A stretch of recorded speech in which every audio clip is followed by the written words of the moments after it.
Commissioner Parrish? Here. Commissioner Lemke? Here. Commissioner Jim Schaefer? Here. Commissioner Chorin? Here. Commissioner Hawley? Here. Commissioner Bach? Here. Alderman Stralchek? Here. Mayor Worth? Here. We have a quorum. Before we get going, I'd like to make a request. I've been getting emails from people saying the new videotape is really good, but the sound is maybe worse. So please pull your microphones up, and if people are going to speak tonight, make sure you're speaking into one of the microphones, please. The first item on our agenda is a public hearing on Boulder Venture for Associated Bank and Panera Bread. Do we have a motion to go into public hearing? Move to go into public hearing. Second. Motion and a second. All in favor? Aye. So this is a public hearing. It's an opportunity for anybody who wants to speak about the Panera Bread. Excuse me, I skipped it again. Can we have we're not in public hearing. Forget that motion. Can we have a motion on the minutes, please? Move to approve. Second. Any comments on the minutes? All in favor, say aye. Aye. Now we'll just pretend like the motion for the public hearing is now. Move to go into No, we already did it. So if anybody would like to speak to the commission about the Panera Bread development, you may have an opportunity later, but by state law, we're required to have a public hearing also. The applicant will get a chance to speak when we take the item actually up. I thought that we had Scott Nyholm had registered to speak. Mr. Nyholm? Thank you. I just had a couple of comments to share. My concern, I'm on 1222 and 1214 West Venture Court at the end. A little closer, if you would. I'm gonna move that. There. How's that? That sounds much better. I'll start singing. I'm at the end of Venture Court, and my concern is the traffic on Port Washington Road has almost become life-threatening. It is weekly that somebody's running a red light, trying to do a UE, trying to pull out in front of people when you have a green light. And what concerns me the most about this proposed project is it's going to add a lot of traffic. If you've gone to Panera on Mequon Road, you know all the traffic that goes in and out of there, especially at peak hours. And when you combine that and put that in a short distance to the intersection, especially with no good ingress or egress coming the other direction, as well as people trying to do UEs from the mobile station, as well as McDonald's and Walgreens, I'm concerned that when you're trying to get into the right turn lane to turn and go west on Mequon Road, you're gonna have people pulling in and out of that Panera driveway, and it's gonna be a traffic problem and a safety hazard. The second thing that I like is one of the things online that I saw is someone representing Boulder Junction or Panera said that parking is becoming less of an issue for them. I'd like to tell them, as a customer, I and my staff almost never go to Panera's because parking is such a nightmare. So they need more parking, not less. And so I behoove the commission to not grant waivers for them looking to have 19 fewer parking spaces if it goes forward. And the other last thing is that maybe the pictures and the renderings online are not all that endearing, but it's another fairly unattractive building. And we already got Freighter, we got PNC Bank, we're gonna have the Associated Bank, and then the Freighter Hospital. And I don't think we need any more things that don't look attractive. And for that reason, excuse me, I would also ask that the setback waiver not be waived and that they set it back as far as they can off of Port Washington Road. So my biggest problem is the traffic. Thank you. Thank you, Mr. Nyholm. Anybody else who wants to speak generally about this proposal? A motion to close the public hearing would be in order. So moved. All in favor, say aye. Aye. So next, we'll take up the item, and if staff would give us a short presentation, please. Thanks, Mayor. The If applicant, you can step forward. the applicant is before us tonight to request building and site plan approval and conditional use grant for a 4,500 square foot restaurant for Panera Bread. The conditional use grant is required for the restaurant use, and also because the applicant is requesting waivers to the requirements of the B2 district. At this time, this evening, staff is recommending that Planning Commission table the request. Staff would still like to present the proposal to Planning Commission in order to receive feedback regarding the project. Staff has several concerns with the building design that was proposed. The original submittal is up on the screen. Staff and Commissioner Jim Schaefer shared the same concerns with the design that you see here. We had concerns with the lack of fenestration on the street, on the Port Washington fronting building. We also had issues with the north elevation, which is visible from southbound traffic. We had issues overall with just the building that was proposed, and feels that there were opportunities to improve the design. And these concerns were communicated to the architect and the applicant. They, in return, submitted a revised plan just early last week, which did not give staff an opportunity to review the proposal in a timeline that's consistent with our review process of other projects. It is a step in the right direction. However, there are still concerns that need to be addressed, and the design really needs to be looked at a little more closely. That's one reason why we believe the item needs to be tabled tonight. In addition, the proposed parking is deficient by 19 spaces. They are proposing 49 stalls. The code requires 68 stalls for the proposed use. Staff did ask for a parking analysis to support the waiver that's being requested.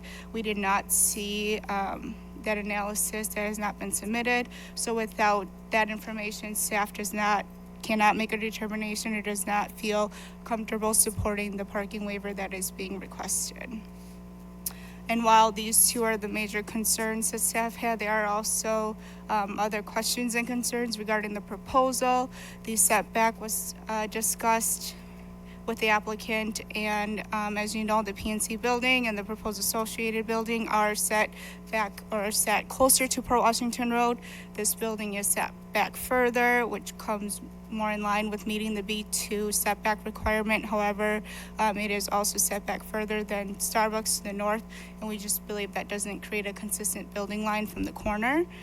In addition, with our concerns about parking, we believe that if parking is increased on this site, it may affect other issues on the site, such as the waivers that are being requested, as well as the site layout. So for these reasons, we recommend tabling the item tonight, and we would like to hear the commission's feedback on the items that have been presented and any other concerns that you may have. That's it? Okay. The applicant? And please introduce yourself. And Good evening, the- Kurt Smith, Boulder Venture, 311 East Chicago, Suite 210, Milwaukee, Wisconsin. Thank you very much for having us this evening. We appreciate the work in interaction we've had with city staff. We have taken some steps over the past couple of weeks to improve the architecture of the building and look forward to getting your feedback at this meeting. I'm going to have the gentleman to my right here introduce themselves so you know the whole team that's up here. Brian Barnard with Panera Bread, 3630 South Geyer Road, St. Louis, Missouri. Hi, I'm Brian Sonsky with Nor Architects, 325 North LaSalle, Chicago, Illinois. Ryan Bierschbach, Kapoor and Associates here in Fox Point. We're responsible for the civil and landscape design on the project. Welcome. If anybody has any immediate comments or thoughts, we're happy to take those. Otherwise, Brian can talk about the architecture and the work we've done over the past couple of weeks. And then Brian to my right can talk about the parking. And then Ryan and Brian from Panera can talk about the setbacks. But we're open to your comments initially. No, now's an opportunity to make a presentation, then we'll discuss it. All right, so as mentioned initially, we had made a previous submittal for the building design, and we had a great call with staff to discuss some initial feedback. And what's up on the screen now, we've made some modifications to the massing of the building to articulate the roof line a little bit more, which was requested, and then also to work on some of the articulation of the facade, specifically the north elevation, which has some visibility when you're heading southbound on Port Washington.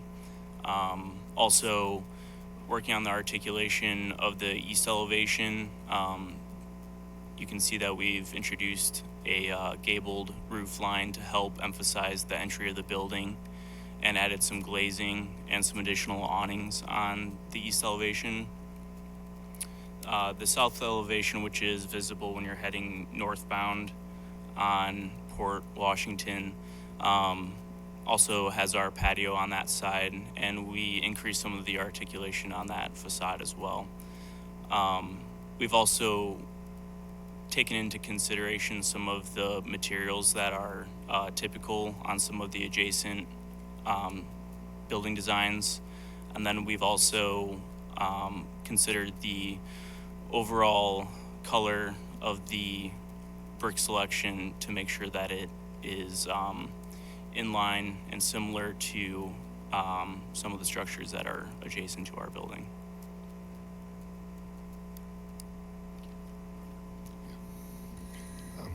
Again, thank you for having us here tonight. We want to talk through these issues that staff has. In regards to the parking, and I'd certainly apologize to the gentleman who was up here earlier. We definitely don't want to become a place like Yogi Berra mentioned, where we're so busy nobody goes there anymore. But parking is very important to us. as are the other pieces of our business. And, Panera started about 32 years ago and was an inline bakery cafe where you just basically ate there. There wasn't a whole lot of carry out. There wasn't much else. 15 years ago, we introduced the drive-through concept for our bakery cafes, which immediately saw about 30 to 35% of our sales going through a window. So we still don't have the numbers that fast food like McDonald's or Chick-fil-A see, which is 60 to 80% of their business goes through a drive-through window. But it is still a significant amount of our business that isn't staying inside anymore and does have a decreased impact on our parking requirements when we do get that drive-through component added. 3 to 4 years ago, we started doing online and mobile ordering, where people could place orders, show up, and pick up their food and leave. And we do have dedicated stalls for that as well, which again reduces long-term parking for people staying 20 to 30 minutes for their meals. And then in the past year or two, we've added cafe-based delivery for just small orders, individual orders that just want to place a quick order, not including catering. But then there's, again, people aren't coming into the cafe and using the parking when they do that and just have orders delivered straight to their office or their homes.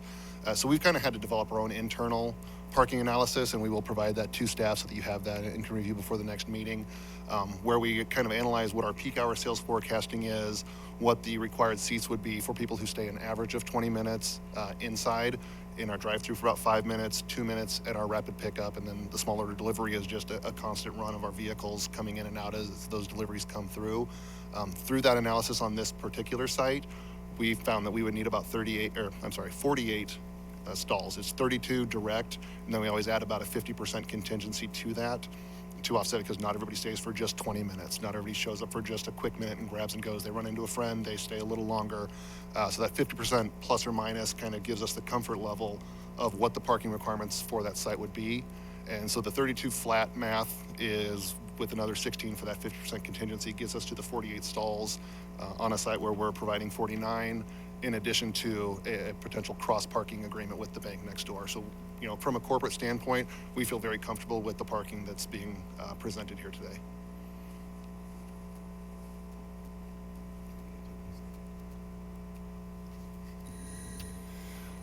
In terms of the building setback, initially the plan was to have some parking stalls on the east face of the building. After reviewing that idea with staff, determined that was a traffic and safety hazard. You would have people backing out of parking spots into a driveway. Didn't seem like a good idea. So we shifted parking away from that east face and moved a patio on that face of the building, really to eliminate that matter. The reason we set it back a little further than the Associated Bank is Panera receives their deliveries with a 62-foot trailer. So in order for it to make the left-hand turn into the site and then make a right-hand turn into the back of the project for the delivery, they need that space. Additionally, the space of that driveway allows for traffic to smoothly move into the Associated Bank parcel for the bank customers that want to come. Obviously, recognizing the comment earlier at the public hearing, Associated Bank is going to have customers that come and go from the branch. Obviously, Panera is going to have customers that come and go from the branch. And we felt as though setting the Panera Bread a little further back and allowing that drive aisle to be a little wider would be a smart move from the perspective of automobiles moving in and out of the site safely. So that's how we arrived at the setback, and that's something that obviously we can discuss. Thank you. I believe those are all the comments. Thank you. Anything else from staff? And I think that anybody from the public who wanted to speak has, so we'll turn it over to the commission. Mr. Schaefer. Hi. When we first saw the building, I saw it at this size, so it was kind of hard to tell all the details of it. But I still think that you need more articulation at the roof line. I wasn't necessarily looking for a pitched roof, but just something to differentiate the three masses. I also am a little concerned that the building next door, the Associated Bank building, is very bright, and this one appears to be very dark. Now, I don't know if that's just the print that we received, or if it's the iron spot brick, but it looks to be in complete contrast to the other building. I also would like to see a little more windows or articulation on the. You talk in your microphone, Jim. Oh, sorry. I'd like to see a little more articulation or windows or something on the north elevation, because that'll be very visible from the road, because it's some distance from the other building. Other than that, I have no comment, other than, when I looked at that site plan, I kind of differ with staff on this. I can see why the building is where it is, and I don't think you can really move it much closer because you have a driveway there. And unlike staff, I kind of like staggered buildings. Other than that, I appreciate the effort that you put into changing it, and I'm sure it'll turn out well. Mr. Char. I want to echo Jim's comments on the architecture. I think some more delineation on the east facade that you've done with the change, and on the north. I don't like the gabled roof per se, but I don't have a good suggestion offhand. Looking at the site plan, you've got the sidewalk that runs along the east face of the building to nowhere. I mean, I'm trying to figure out what its purpose is, and wondering whether if you slid the building towards the east, capturing that space, would that be enough to add any stalls to the back side? You know, and the sidewalk connects to the Associated Bank and then to the detention pond. So I'm wondering what the purpose of that walk would be. But I don't know if sliding the building then towards the east would give you enough to gain the parking that I think we need. So those are my comments. Anyone else? Yeah, that's inside. Mr. Strelchek. You know, I think as we're evaluating setbacks, this mic's not working great. I think as we're evaluating setbacks, we need to keep in mind that the adjacent building, being the Starbucks building, was built when Mequon Road was a two-lane road. Mequon Road expanded and took over space of their property line, leaving them with just a sliver of drive traffic and barely any parking. So they made do with what they had after the fact. When they built that building, they didn't plan on that road expanding into that space the way that it did. And with these buildings, we have the opportunity to at least put them in the appropriate place. I do also disagree with staff. I think the setback of this building being a little bit further is appealing to me. I felt that the building next door that just got approved but hasn't been constructed should have been back a little bit further as well. So I'm pleased to see that you're placing this a little bit further back. I think architecturally, there's a strong lack of windows on anything except for the one or two facades. The other sides are just really plain. I'd like to see a little bit more of the details, just kind of giving that building some mass and some presence and some timelessness. I think if you go through the new development next door and you see what St. Paul Fish has done architecturally on the outside of the building and Spur 16's done, it's a different district and it's not something you have to mirror, but I think architecturally they went kind of to the next step. They went clean, simple, but they went modern in certain ways, and it feels like a more high-end building, and I'm concerned that the Panera building would be something that would look aged in a relatively short period of time. I'd like to see a little bit more on the roof. I'm okay with a flat roof if the sides have some really cool articulation, but I do struggle with the plans as shown today. Parking, I'll just be very vocal about that. Anytime you've got fast food, and once you get approved for a use for a particular restaurant use, that parking has to fit city standards. So whether you've analyzed it internally via Panera or not, we have to seat and we have to park for the capacity of your seating within that building and the size of that building. So that is something that where you may come to the table with some backing for it. You can try to run the flag up the pole, but again, city staff will most likely object to it, as we may as well. We probably would. we need to make sure that you're appropriately parked. It preserves your business in the long term. It preserves the value of the building in the long term.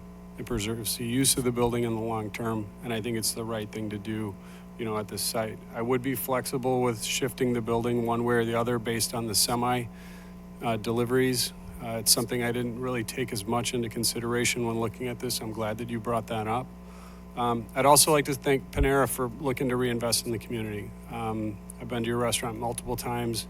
I think you're not just fast food, you're higher end fast food, and I'm really pleased to see that you're staying. And I'm looking forward to seeing what you do with your expansion.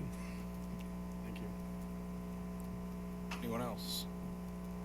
I have a couple of comments. I do think the revised plan is substantially more attractive than the original plan. I do like the pitched roof. I'm not real fond of flat roof buildings that look like blocks. But not that there can't be a flat roof building. My concern with the revised plan is the two sides, and I don't think we want to underestimate the west elevation, since it is very visible from the development that's immediately behind it, where you're currently located, which has retail running, east and north and south along that entire development. It needs to be a building that's going to be attractive to people who are there also. Beyond that, I don't normally make a lot of architectural comments, but I do think that this shouldn't be just a plain backside. And I'll tell you, you got a long way to go to convince me that the parking works. I'd want to see, well, first of all, if I was even going to consider it, I'd want to know where you have stores that are the same size with the same amount of parking. And then I'd want to contact those communities to see how it's worked out. But even there, I'm not sure I'm willing to give a waiver. Frankly, I think it's one of those things that we have, there needs to be some consistency. And if we need to change our standards, we should change our standards. But other than that, other applicants who've come before this body in the city asking for deviations in the parking requirements have generally been told no. So why do we, I don't know why the exception in this case, particularly with restaurants, particularly where we as a community have some experience with restaurants that are underparked. I'm not sure that the timing is very good for you either on asking to have less parking. The lot is big enough to have a decent sized restaurant and have adequate parking. But if you're trying to put too much on the space, then maybe that needs to be reconsidered. So those are my comments. But I do think it's a much more attractive building than the initial plan. Commissioner Schaefer. Can I ask why you're moving? I don't know. If that's nosy, you can say, I don't want to tell you. No, our current lease expires next November, and we do not have the option to add the drive-through capacity at the other location. So it is primarily to get a current building with the drive-through option and our most current back-of-house production lineup. Okay, thank you. Nothing in addition to what the other commissioners said. I'd also like the commission to at least chime in on the concept of, drive-throughs have been, and fast food have been very controversial in the past. I think, to be fair, are we going to be supportive of it when they do come back again? Or do we need to let them know that some people aren't going to be supportive of it, because that's, I'm certain, important for their planning? Commissioner Schaefer. I'll just keep rolling. So I'm glad that you brought that up, because I had thought of it and then it leaked out of my head. But I think one differentiation here is the location, where if Taco Bell, as a recent contentious drive-through, relatively recent drive-through project, as an example, I think part of the resistance there came from the fact that it was adjacent to some residential area. We don't have that in this case. And the rest of my rationale is probably really subjective, because I use Panera drive-through and I don't use Taco Bell drive-through. Yeah, but that can't be our standard. I understand that. Mr. Parrish. Are you under a fast food, like SIC code designation, or It generally depends upon the municipality, nothing international. Fast casual with a drive-through just doesn't seem to be a concept that a lot of ordinances have taken into consideration. It's a relatively new concept where, even civil requirements and such and parking requirements are based upon either a sit-down restaurant or a drive-through restaurant, and we fall somewhere in the middle of those. Okay. Well, no offense to other fast food, because I do think more highly of Panera's and would hope that you're not classified in the same boat. But if you are, that could be somewhat of that slippery slope we look to avoid as far as other fast food restaurants. As long as you had a sort of traffic / parking study to show that it all works, I'm open to it. So, thank you. Anyone else? I'm supportive of it, but you do really have to look at, I agree with the gentleman that spoke in the beginning. The getting in and out of there is going to be tough. That is a really, really very congested area. You've got Starbucks, you've got Walgreens, McDonald's. There's so many people. That's such an awkward way to get in and out. I would just caution you on that. Mr. Bach? I was going to say the same thing. I support the drive-throughs, that they're everywhere now. Banks, Walgreens. I mean, it seems like it's part of business, and I understand that. But how they're set up and how the traffic is moving in the space, I think, is going to be key. Well, I'll comment. I don't really have a problem with drive-throughs, but I do know that has been a bone of contention for years, both at the council and at the planning commission. And I just think we need to be consistent, not based on I like one restaurant better than another. And if we look at our definition of fast food restaurant for the town center, I think this would probably qualify, but I'm not certain. I guess I'd toss that over to staff. And I recognize that definition only applies for the town center because we don't have one generally, but we do have Well, the town center prohibits the drive-through Right. use entirely. And I guess I'll just address some of the other questions.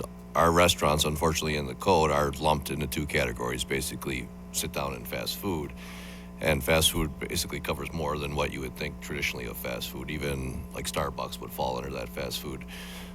We did create a category not that long ago for the smoothie store in the LTD district, which allowed snack and non-alcoholic beverages as an option. But right now, pretty much the fast food district is somewhat all-encompassing. So that's where it's difficult to kind of, weigh these individually. And in the past, we have taken information from the developer with regard to parking capacity. You mentioned the Taco Bell. That was one case where with Taco Bell and Jimmy John's and TCBY in all in one building, the I believe Jimmy John's and Taco Bell basically use the entire parking field for their two uses based on our code. And at that time, the applicant did provide analysis from other Jimmy John's and Taco Bell's at similar sizes to determine what the actual need was. Now, it was a little different because it was multi-tenant. This is a single tenant, but it's the same in terms of relying on data provided by the applicant in terms of whether they can meet their parking requirements or not. Thank you. Mr. Bach? One other thing on the drive-thru, in addition to the cars, there's also safety issues, I think, to consider, because if you look at some of the drive-thrus in the city, whether it's Culver's or Starbucks, there are oftentimes people coming out of doors in front of the cars, and that happens at both of those places. So I think when you design these, you have to keep public safety in mind too, because I've seen some near misses at some of them. Anything else, or do we have a motion to table? Can I ask some follow-up questions? Sure. So it seems that parking is a subject that we need to work on. Two things we can, as a group over here, work with. The Associated Bank property next door has 43 parking spaces. We are going to be setting up a cross-access and cross-parking agreement between the two properties. So if overflow parking is required, certainly customers of Panera Bread can park at the Associated Bank property. If there's any information you'd like to see regarding peak hours of Associated Bank and the number of parking spots they need relative to peak hours of Panera Bread, that's certainly something we can work on in anticipation for the next meeting. Second thing I can offer is that, currently we have a green space ratio of 41%. We're willing to reduce that in exchange for more parking spaces. I would look to this body to give us their thoughts on that, because that's the adjustment that we can make that would, I guess, provide more parking on site. Well, I'd like to know what staff response on the other technical requirements. I guess without seeing an analysis, my estimation would be that their peak use times are pretty similar. I would think that lunchtime area would be a peak use by Associated and by Panera. In the past, again, we've had traffic studies done, parking analysis done by a third-party consultant that looked at individual uses and made a determination on their peak times and basically did a shared parking evaluation. That would, if they're going to want to use that as part of their justification, I would strongly recommend that they do that. I was more talking about the percentage green space versus parking. Well, I do recall from when Associated was approved, I know it was non-binding, but I think the commission at the time strongly suggested that they would allow the waiver for the open space on the Associated site, but when they came back for this site, they felt that they should stick with the 40%. So that was a commission recommendation, non-binding as it was. Thank you. I just want to bring up a technical point. When this first came forward, this came forward with both properties in two separate buildings, but we didn't know the tenant for the Panera building at that time. Boulder Ventures then came forward separately with the Associated Bank building and was adamant that that was considered individually.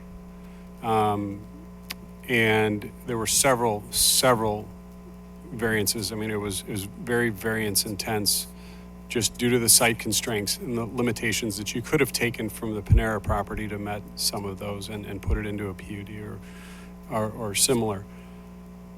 Now we've got a parking issue and you want to bleed back over into the Associated Bank building, whether it's peak hours or not. I just struggle with the fact that your team owned both parcels, you're subdividing it, and you're taking them up separately, yet you still want to combine them to meet a parking ratio. So I would like to take them up separately, talk about them individually, and park it appropriately for the restaurant and leave the Associated Bank out of the discussion. If you get some bleed over, great. But I'm not willing as a commissioner to grant variances on parking because you can bleed into a property that you didn't want to bring up as a two-building parcel. So I'll be, I'd like to be supportive of this. I'd like to vote yes, but the parking is going to be a real sticking point for me. I'll be bold about it too. So Do we have a motion? I'd move to table at this time. Is there a second? Second. A motion and second. All in favor, say aye. Aye. Anybody opposed? The ayes have it. Thank you very much. We look forward to hearing from you again. Thank you. The next two items on the agenda are listed as consent agenda items, but in each case, someone is registered to speak, so we're not going to take them up as consent agenda items. We're going to take them up as ordinary items. The first item is the Richard Weicker matter, who's seeking a certified survey map approval for a two-lot land division for the property located at 11063 Oriole Lane. Staff, if you could make, since this was going to be a consent agenda, if you'd make a short presentation, please. Thanks, Mayor. So the CSM is for a two-lot land division. Proposed lot 1 will be 1.84 acres and proposed lot 2 is 1.6 acres. These are consistent and meet the requirements of the R3 zoning district, which requires 1 acre minimum. Proposed lot 1 and lot 2 are both currently vacant. Access to the lot right now is shown through a private easement off Oriole Lane. As a condition of approval, staff will add that a shared access agreement be approved by the city attorney to allow access to lot 2, also from Oriole Lane. The city forester did walk the site and noted that specimen trees are located, but they are concentrated on the perimeter of the site. So staff added a condition of approval that if any specimen trees are proposed to be removed, that they come back for planning commission approval. And I'll let Bridget talk about the other issues on site. So there are wetlands on the site. They do have them located on the CSM. They are missing the setbacks for that particular wetland, and we will need a wetland delineation report that confirms that that is, in fact, the wetland that was delineated. The second item that has some specific next steps associated with it is that this is in our sewer service area. There is sanitary sewer to the northeast corner of Lot 1. There isn't water access to that lot, so a water deferral agreement will need to be approved by the Water Utility Commission. Thank you. Mr. Adam Gerald, registered to speak. Mr. Gerald, if you'd like to come forward, please.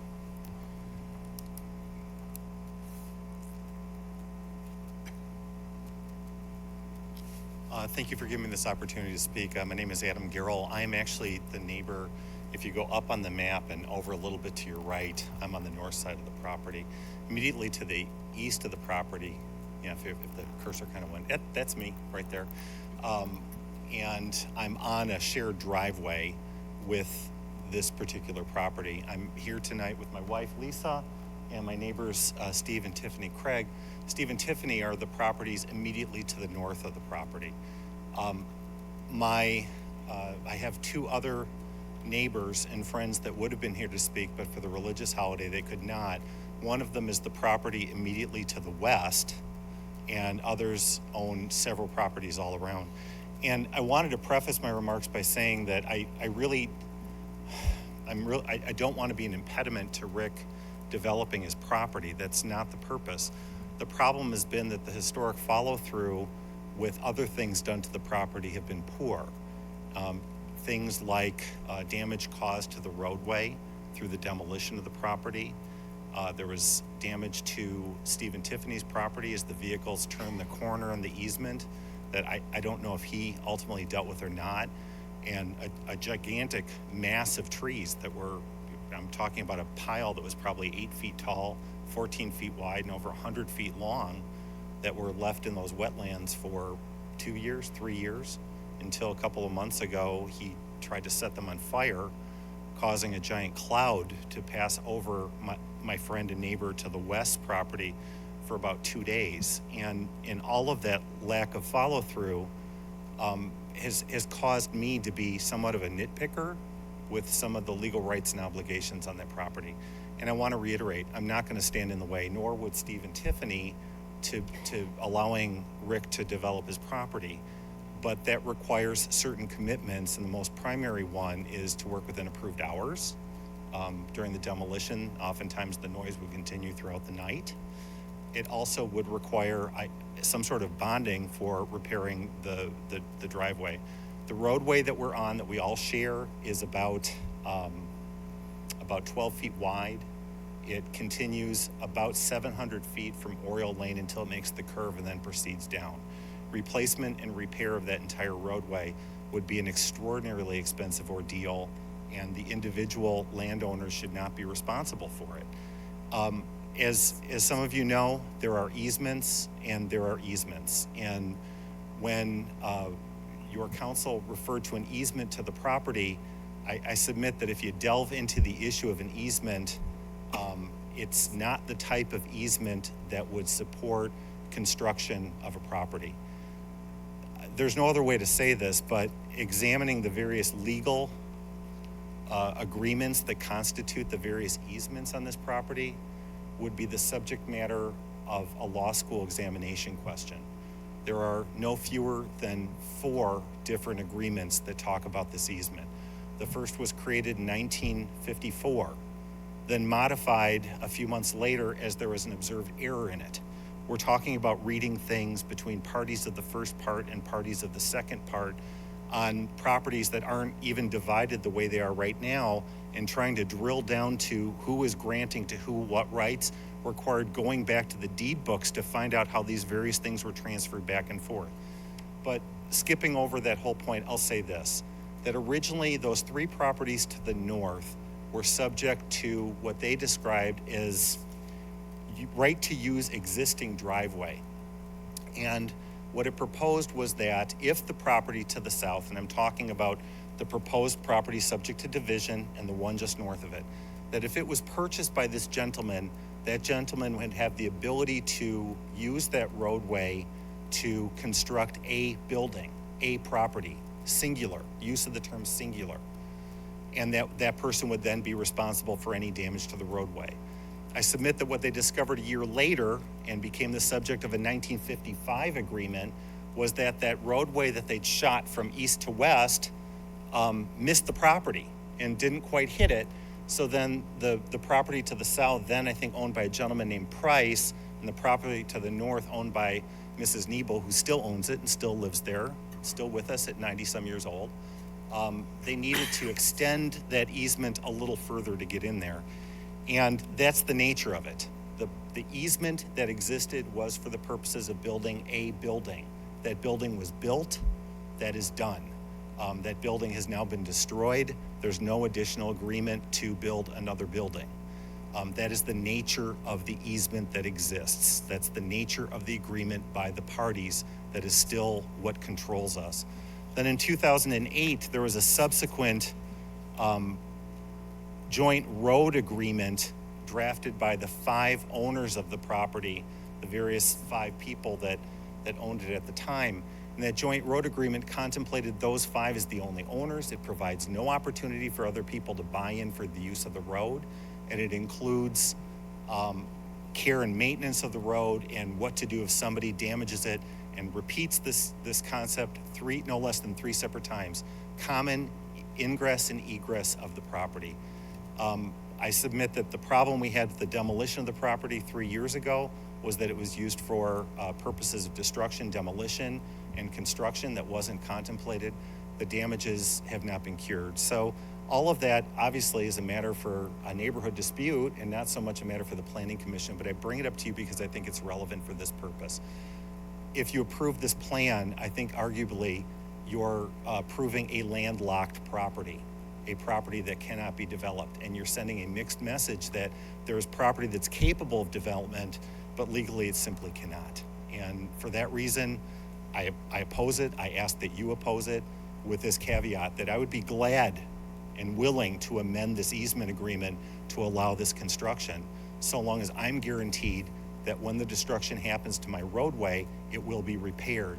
And I believe that Steve and Tiffany feel exactly the same way. Thank you. Thank you, Mr. Gill. Is Mr. Weicker here? Mr. Weicker? Hi, my name is Richard Weicker. I'm the owner of the property. Any comments, suggestions? I would say, yeah, the property was taken down about 3 years ago, or the dwelling. As far as the road being damaged or whatnot, it took 7 weeks to take that property down because I was unable to use an excavator that was going to be 20,000 pounds or more, because obviously that would have ripped up the road. So I had got a hold of an excavator that was a 12,000 pound excavator, and used that to take the dwelling down. Well, I think what's tearing up the road is the garbage trucks. You know, those approximately what are 10, 15,000 pounds, and they're going up and down the road every week. I have noticed that over the years, there's considerable amount of cracking going on with the road.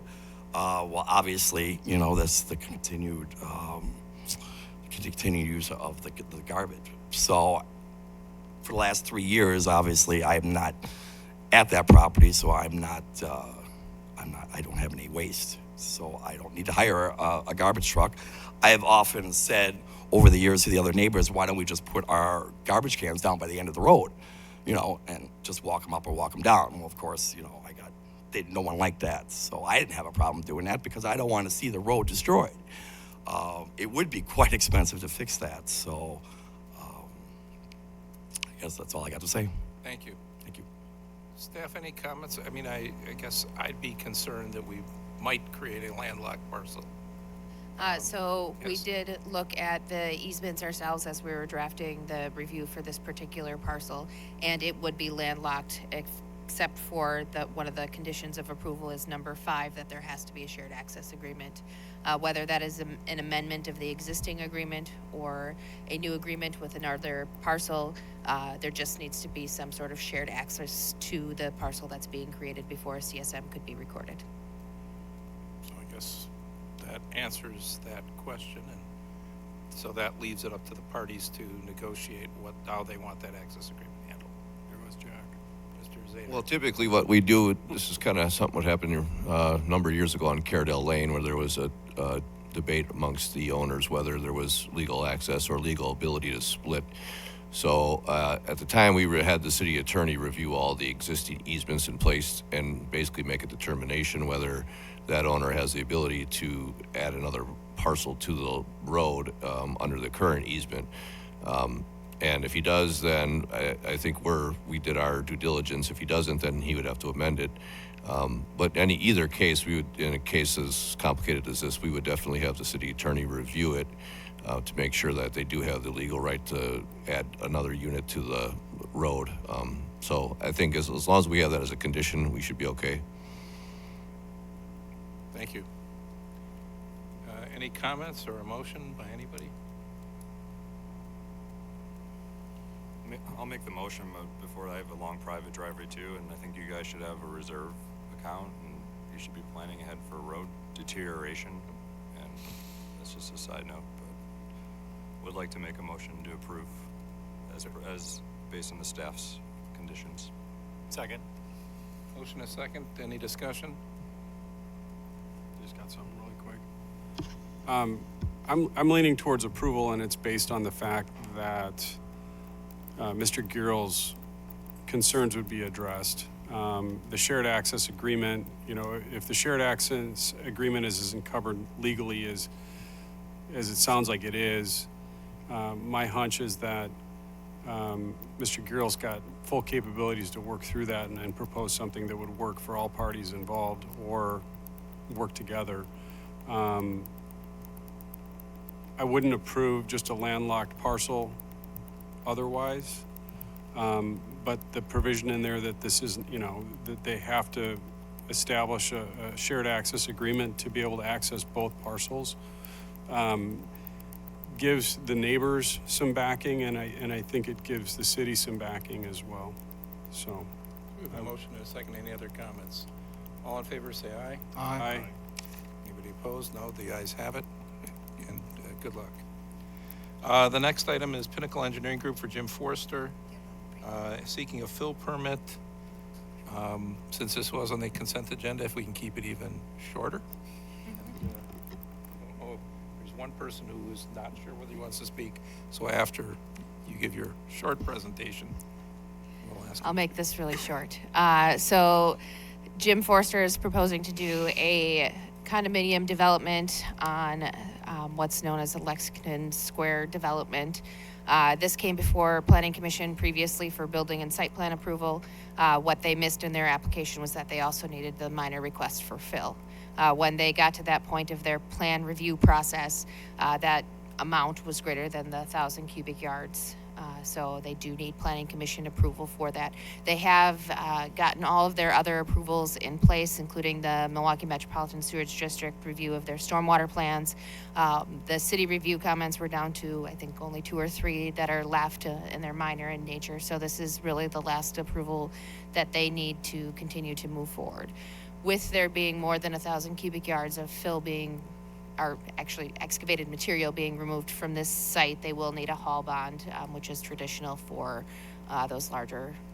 I got 1 or 2 emails today from people who live in the area asking or saying that Mr. Forster's worked with their neighborhoods very well, but he apparently forgot to talk to them about this. But this really is consistent with the rest of the plans that are already approved, isn't it?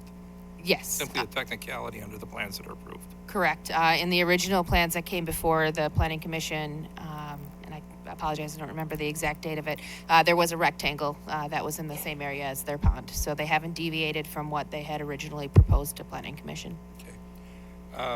Mr. Burson had submitted a slip. Do you wish to speak? Apparently. Thank you. I'm Bernie Burson, and the president. Pull it closer, please, not further. Yep, there you go. So we can hear it. I'm Bernie Burson, president of the Eastbrook Association. We've had a good relationship with Mr. Forrester, and we were looking forward to input as he has been doing. However, we didn't get any on this until we got the little green card. What we are concerned about is the water. Astor Woods, which is next door to Eastbrook, when that was built, there was a problem with their pond that they put in, and it cost us about $60,000 to rectify our problem that was caused by them. So we're quite concerned about a new pond. We want to know where it's going to drain, the whole thing about really what's going to happen to the water. Our north pond drains right towards that new pond. So we want to know what would happen if there was a flood or whatever. I've been told tonight that the new pond would be lined with clay, so the water would be fairly intact. But we really would like to have a little time to have a water expert maybe take us an outside look at it, just to be sure. Thank you. Thank you. Mr. Forrester, are you here? He is not. He is. There he is. Surprise. Jim Forrester. I will have to apologize. I did not let Bernie know about this. And it came as a surprise to us that we needed a permit to dig the pond out when we got all the approvals on the design and the development along the way. If so, we would have asked for it at the time when it was approved. I did not bring my engineer because I figured it was a consent issue and it was just going to go through because it was all approved, other than taking the material out of the pond and digging the pond. Thank you. Ms. Henk, you looked like you wanted to say something. I was just going to speak a little bit to what happens in those large storm events. We do look at emergency overflows. Where does the water go if it is greater than a 100-year storm event? What happens if we had a 100-year storm event one day and then have another one the next day? Where does that water go? So we did do that full analysis of, does the water get to where it needs to go? And ultimately, if we have those larger storm events, there's going to be a lot of water. But it does have a safe route through the southeast corner of the pond area and then past some of the existing buildings in the Lexington Square property down towards Port Washington Road. So if the pond on the adjacent subdivision is overflowing and this one is overflowing, it does have a safe route out. Any discussion or a motion? Motion to approve. Second. Any discussion? I would simply add, Mr. Burson, that because this was already approved, we're simply, I don't know that we even have the ability to revisit the pond. This is simply either putting in or taking out the fill for the pond that's been approved.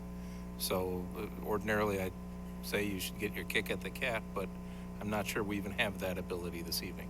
So we have a motion and a second. All in favor, say aye. Aye. Aye. Anyone opposed? No. The next item on our agenda is John Graham from Oldenburg Farm. John, if you want to move up, or anybody who's here for that. Staff. Thanks, Mayor. The applicant is before us tonight to request a 6-lot subdivision of the property located at the northwest corner of Farmdale and Mequon Roads. Can you pull your mic a little bit further closer? Thank you. Yes, I'll talk right into it. The proposed plan shows lots ranging from 5 to 6 acres. When we are reviewing new development, staff does look at opportunities for connectivity. In this case, there's really no opportunity to connect to the north because of evidence of wetlands. There is an opportunity to connect to the west parcel. However, they are proposing a private road at this time, which will end in a cul-de-sac. At any time in which the development requests for the private road to become a public road, staff will revisit the issue of connectivity. The proposed lot meets the requirements of the underlying zoning district, which is R1, the 5-acre minimum and 300 minimum average lot width and depth. The plat also shows a cross-access easement around the perimeter of the site, and this is for the purpose of a pedestrian walking path. And staff did add a condition of approval that a cross-access easement is required for the walking path as well as the private road. There are existing trees along Farmdale and Mequon roads that the applicant has indicated will remain. They are also proposing additional landscaping for the site along the street frontages, and the applicant shall submit a landscape plan for Planning Commission approval at a future date. And the city forester did walk the site and has no concerns with the proposed development. And I'll turn it over to Bridget for engineering items. I'll keep this short and sweet. There are two items that we typically talk about with most subdivisions, and those are the acceleration and deceleration lane on Farmdale will be required. According to our standard specifications, we also require a bypass lane, similar to the last few developments. If Planning Commission would like to strike the bypass lane requirement, we would be willing to work with that. Is anybody in the audience, did anybody sign up to speak on this? I don't believe so. Anybody wishing to speak? Okay, Mr. Graham, and introduce yourself and your person to your right, please. My name is John Graham. Most of you have seen me before up here. Tim Van Harpen is a former associate of mine going back to the Riverside days, and the River Center developments worked with me for many, many years. You need to speak up. I can barely hear you. I said Tim is to my right. He has worked for me in the past. He is now acting as a facilitator with me on this project. I am partnering in the contract with Victory Companies LLC. The Victory Companies will be the sole builder of the homes at this time on the 6 lots. I am acting as the agent developer for Mr. Oldenburg, the land is held by Oldenburg Farms LLC. We have attempted to maintain a compliance with the current zoning. We intend to make a very high level, small subdivision. We're sticking with 5-acre lots. We intend to have a private road built to city specifications, and I don't believe there's anything that we've asked for up to this point other than the waiver of the bypass lane. It is my opinion, being of a resident in that area for the past better part of 40 years, not on Farmdale Road, but I've been very active on Farmdale Road. It's a 2-mile road, 2-mile long road, interrupted by a 1 stop sign, as you all know, on Freistadt Road. I think that anything we do on that road relative to making it easy for people to speed, which would include bypass lanes, they should be avoided. It's a nice country road. We're going to add very little traffic to that road. We have great neighbors up and down Farmdale Road. The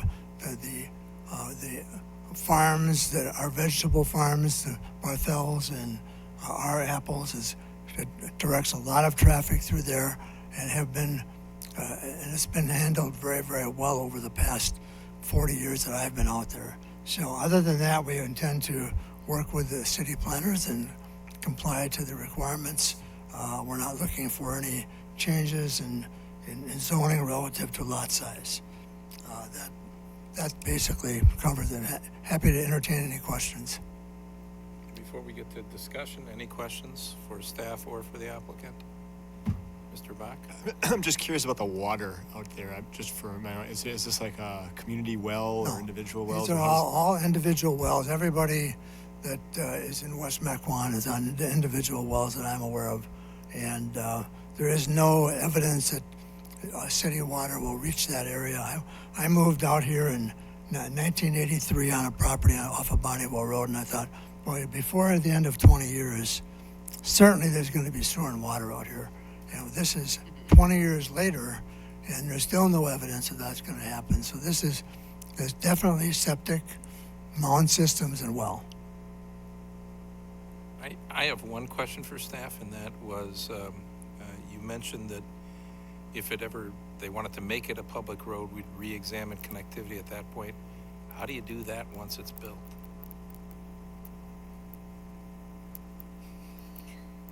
Well, we have an area to the west side of this property. Should we opt for a public street in the future or request one, we have a space provided that would allow conductivity if we want that. We don't have no intentions of doing that. You can see on the map that we have an area that is basically goes east to west, and I don't see that that's going to happen, but if it does, obviously we'd have to provide So is that an easement or a reservation, or what would that be? Well, it would be an easement at this point. It's not a reservation because there's no, obviously, public road as part of the development. Okay.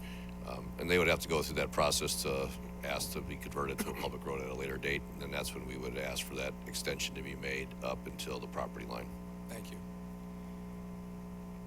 Any other discussion? Jack, is the cul-de-sac as it's shown, would that be something that could be converted to a public road with the specifications shown tonight? Sure, I believe everything that they're showing it in terms of design meets our standards. So if that was a public, it could be built as a public road right now if they requested it. It's the same exact standard. Again, the benefit of the private road is twofold. One, the property lines can extend basically to the center line of the road, so you don't have to use that area that's being dedicated, or you don't lose that area that's being dedicated for the lot size. And then the issue of connectivity, if it's a public road, we always look to at least make a connection with these private roads. Obviously, we don't force that issue. And they chose to go down this route as more of a secluded development, basically. Which I fully support. My other question is the gap in between lots 3 and 4, is that wide enough currently as shown on the map? If they would extend a road, is that wide enough for the road, or would that encroach on private property and we'd have a headache in the future? We would make sure that we would need 60 feet there, so if we don't have it, we would ask for it as part of this approval. I don't know, I'm not sure what it shows on there.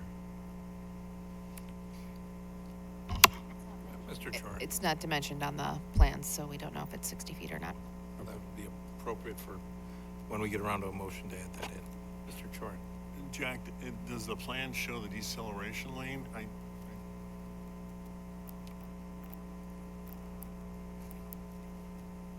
That I'm not 100% sure. I guess Bridget would be able to answer that question. I was looking. It doesn't show it at this point, but it's in the development agreement that we have to do. I mean, for years I drove that road to go to work, and you would rarely see another car on there. So as far as if I understand the purpose of a bypass lane, I don't think you need it. I think it tends to make a country road look more city, and I'm not sure that's appropriate in that part of town anyhow. Ms. Faulkner.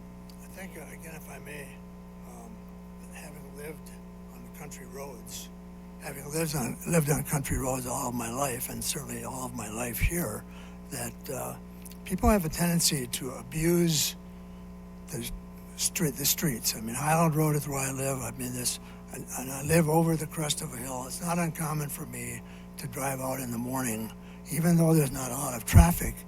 People find it easy because there's no stop signs between Wasaki Road and 76th Street, that this is a thoroughfare.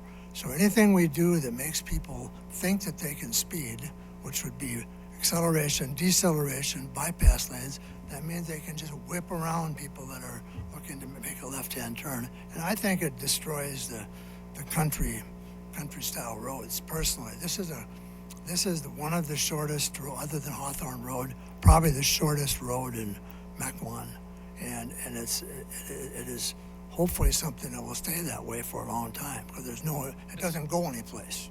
Ms. Walkman, you were going to make a motion? I'm sorry, I don't know. I have no idea why. I don't either, but we'll I go with that. apologize. No, I was going to make a motion, but I don't know if there's any more discussion. Okay. well, we can discuss after a motion anyhow. I would move Motion to is approve. always in order.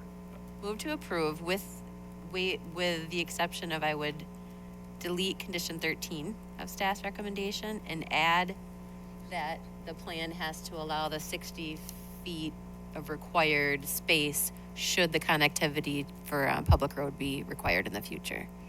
Ms. Commissioner Schaefer, does that also include Second. 12 and 13? Oh, I don't know. Do we care? I will accept a friendly amendment if someone would like to also delete the acceleration and deletion. I removed 13, which is the bypass lane. That would be my motion. I would second that. So just to be clear, the acceleration and deceleration lane has not been waived for previous subdivisions. The bypass lane has. Okay. And the purpose of an acceleration, deceleration lane would be to join traffic versus get out of traffic. I like removing the bypass lane and leaving the acceleration and deceleration. I just think the turn in is an easier turn going into the subdivision. And it also, like with school buses, if it's a private road and the buses don't go down there, it gives them a place to get kind of off the road a little bit with those kids. You know, your argument that people speed on country roads is actually working against you because that's a reason to put in a bypass lane so somebody doesn't get rear-ended. But I think with these smaller subdivisions and the short span of that road and having driven it for years as well as a shortcut road from going from point A to point B, it's not a heavily trafficked road and it's definitely a manageable road. And from what I remember, the visibility is good coming up to the subdivision. So I would be supportive of leaving the acceleration decel lanes but removing the bypass lane. We have a motion and a second. Any other discussion? All in favor, say aye. Aye. Aye. Opposed? There are none. You passed. Congratulations. Thank you. See you at council. The next item is NOR LLC for Brixmore SPE 1. Please come to the table, staff, if you could tell us where we are since the last meeting. So the item is back before us this evening for building and site plan amendment and landscape plan, which was tabled at the last meeting, and also master sign plan amendment. They are requesting approval for an amendment to the master sign plan tonight as well. The proposed elevations are similar to what we saw at the last proposal, except they are showing now a reduction in the height for some of the parapet walls.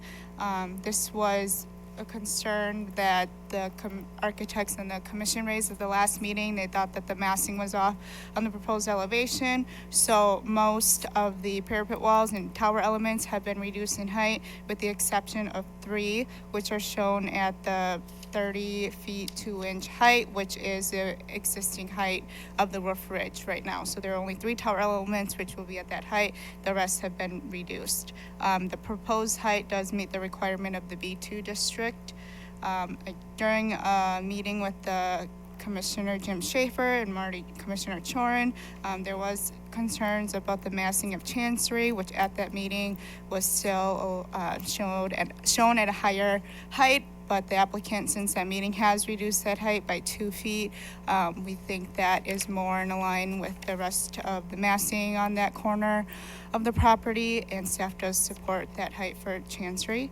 The plan now also shows the north and east elevation being proposed to be painted beige to match the paint on the street frontage elevations, and there are proposed awnings on the north and east elevation shown as well. So they are addressing those rear but also visible elevations. Based upon the comments and concern expressed at the last meeting by the commissioners, staff did meet with the applicant to address the configuration of the site.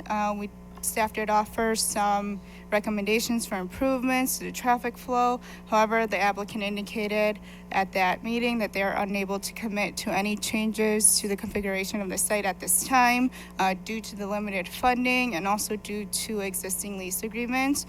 So no changes are proposed to the site configuration as part of the site plan amendment tonight. The site plan amendment does show sidewalks to be replaced, and as previously discussed, landscape beds adjacent to the building would be removed and paved. However, staff added a condition that the removal of these landscape beds should be approved with the landscape plan amendment and is not considered approved tonight as part of the site plan amendment.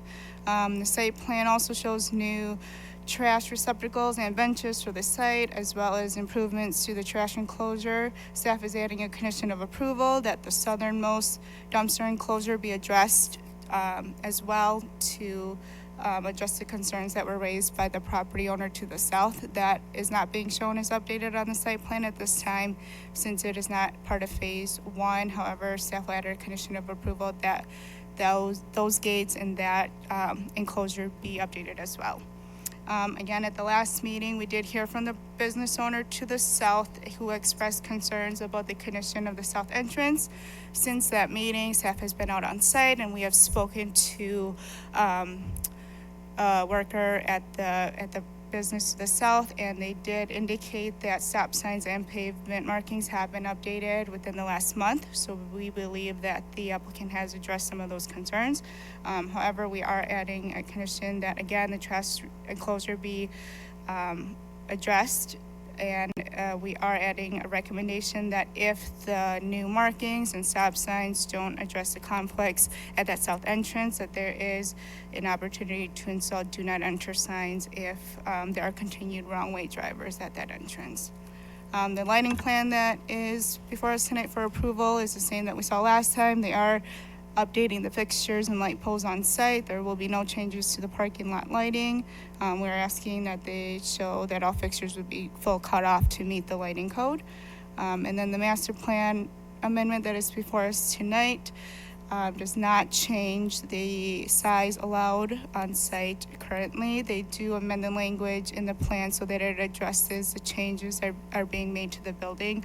So for example, right now the maximum height is 42 feet for a sign band area that is up to 6 feet. That's what the current building has, is a sign band area of 6 feet for a 42-inch foot tall sign. And right now the 42 inches is still the maximum, even though some areas are increased to 12 feet in height for the sign placement. The sign amendment also will allow a sign to be placed above 20 feet, and that is in 3 areas. It's for those 3 tower elements that we talked about. So for the tower elements that are up to 30 feet in height, a sign would be allowed up to 27 feet to fit in that sign band area of those raised tower elements. And then this master sign plan amendment will also amend the allowable logo size to up to 20% of the allowable square footage of the sign, or 12 square feet, whichever is less. So that amendment is in the master sign plan. Staff will work with the applicant just to clarify the language a little bit, and then work on the exhibit that has been provided in the master sign plan to show what that means. And then the landscape plan amendment, which was tabled last time.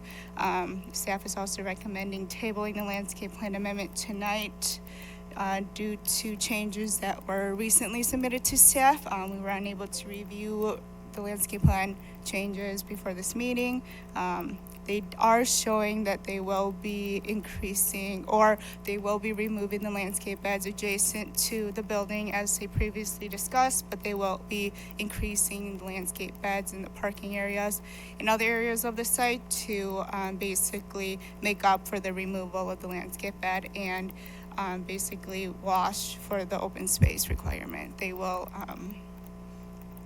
increase the open space, or increase the landscape bed areas so that they don't decrease the open space requirement. So we do recommend tabling that tonight so that we have an opportunity to review those plans. However, to ensure that the amount of money that has been allocated to the project does go towards landscaping, even though it's not being approved tonight. Staff is adding a condition of approval that a letter of credit equal to the amount of the landscaping improvements on site be required prior to the issuance of building permits for the building facade improvements. So with that, staff recommends tabling the landscape plan and approval of the building and site plan amendment and the master sign plan amendment tonight. Thank you. Is anybody in the audience here to speak on this issue tonight? Seeing none. Gentlemen, what can you tell us? Thank you for making some improvements and for coming back. We look forward to hopefully getting this going. And what can you tell us that staff has not? First of all, good evening, Mr. Mayor, Commissioners. I'd like to introduce our team here. Mike Palella, Director of Construction for Brixmor. This is Brad Smith. He's my architect with Nor Architecture. Interestingly enough, from a different office. We didn't realize it was another Nor Architect here this evening. We have our land use attorney here with us this evening, and the Vice President of Property Management for us as well. Thank you. I would like to take this opportunity to thank you again for being in front of you guys. As you could hear from Papula, we've made significant strides, at least in our opinion, to advance this. We've taken the recommendations of staff. We've had meetings, and we've discussed numerous options in here. To our neighbor to the south, we did try to address any of those safety issues. I personally witnessed them myself. We've now made it clear that one side is for exiting, one side is for not. I do agree with Papula. If that still doesn't do it, maybe another sign would help. Aside from that, I don't know what else you can do to make people do what really they should do.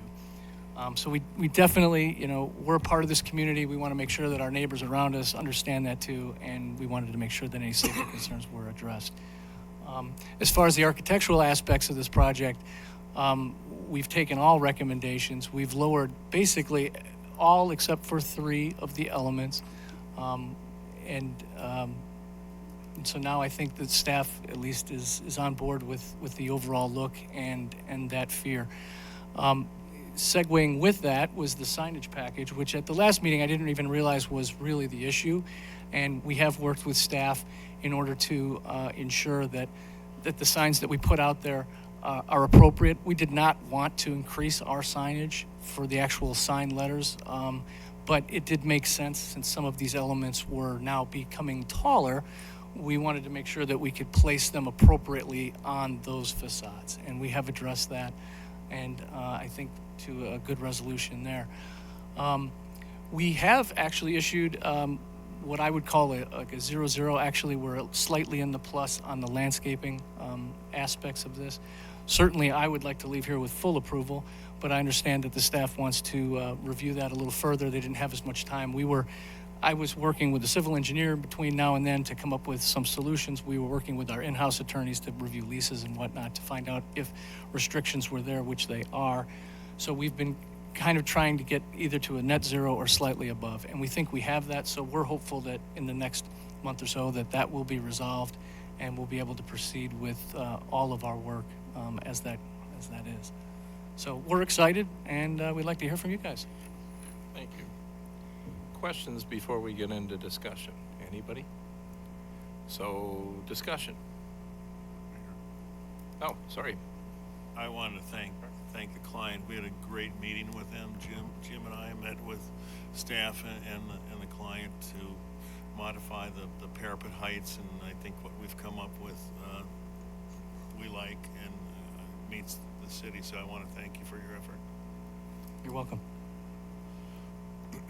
Any other discussion?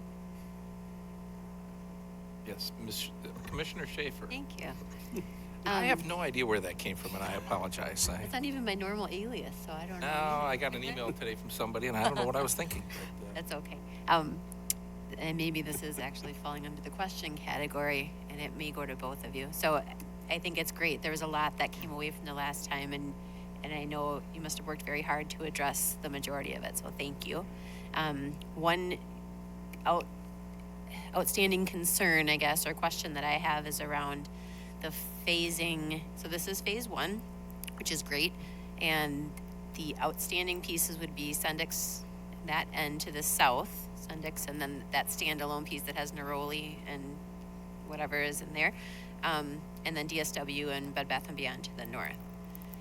I don't know if we have any precedent here where we'd be able to set a timeline within which we anticipate those being completed. I know at the last meeting when we discussed this, we brought up Piggly Wiggly in that plaza, but that was perhaps at a different scale.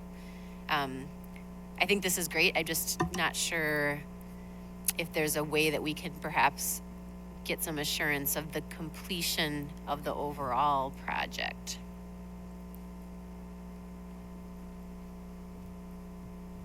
I don't know. Whoever wants to take that. Are you talking in terms of the architecture and Talking the about, site? we'll have all of this done, and then there will be the bookends that are Right. going to be still as is. I mean, we have done that in the past. Again, I think it was mentioned last time with the Piggly Wiggly roof and all that. We can put conditions on there. I'm just not sure what leverage we're going to have in 3-4 years if they don't meet the deadline and everything's done. I'm not sure what else we can do except bring them forward and kind of get an explanation on why it's not done. And I assume it will be because of funding. With Piggly Wiggly, was it just a good faith that we did?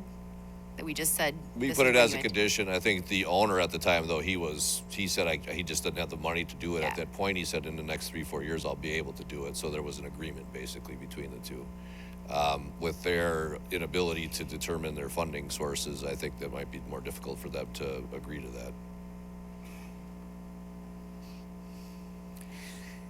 And I can actually take part of that one as well. Now, we are in the landscaping plan that hasn't really been reviewed yet very well. I know that we are taking into account the section to the north with the landscaping, adding beds there, beautifying that area. We are changing the lights out throughout the property, so that is being addressed as well. Once this facade, and we kind of talked about the reasons why this area we targeted first due to the vacancies and whatnot that were inherent in this area.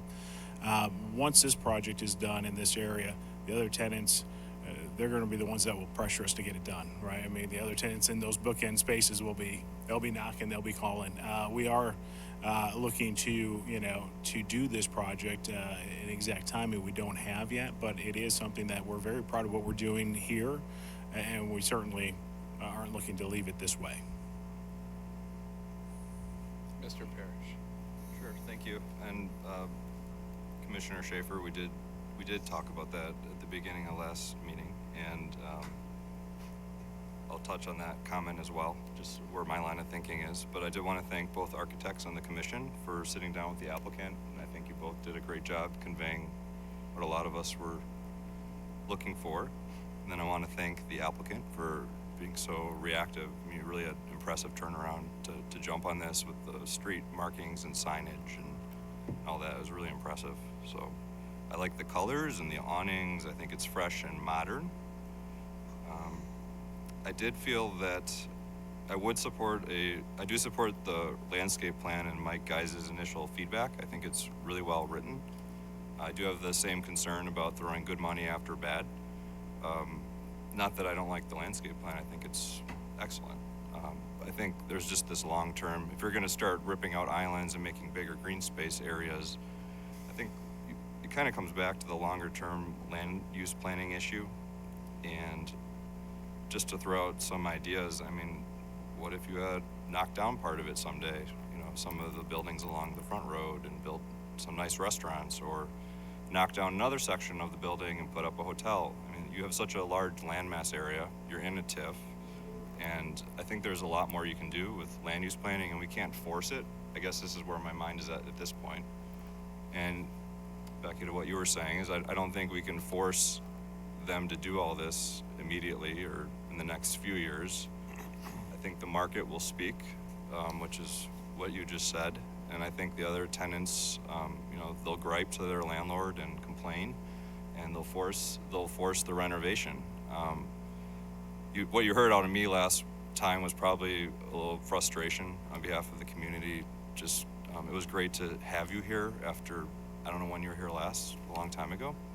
And I think our concern today is that we're not going to see you again for another 10 to 20 years, to be honest. So maybe next month, but yeah. So once we get through this phase, and we just want to keep going, and I think those were all my comments. Final one is they'll still be bothered by the marshal's entrance and driveway, but I think that whole reconfiguration is part of a long-term plan and not something we could force today. Thank you. Rob?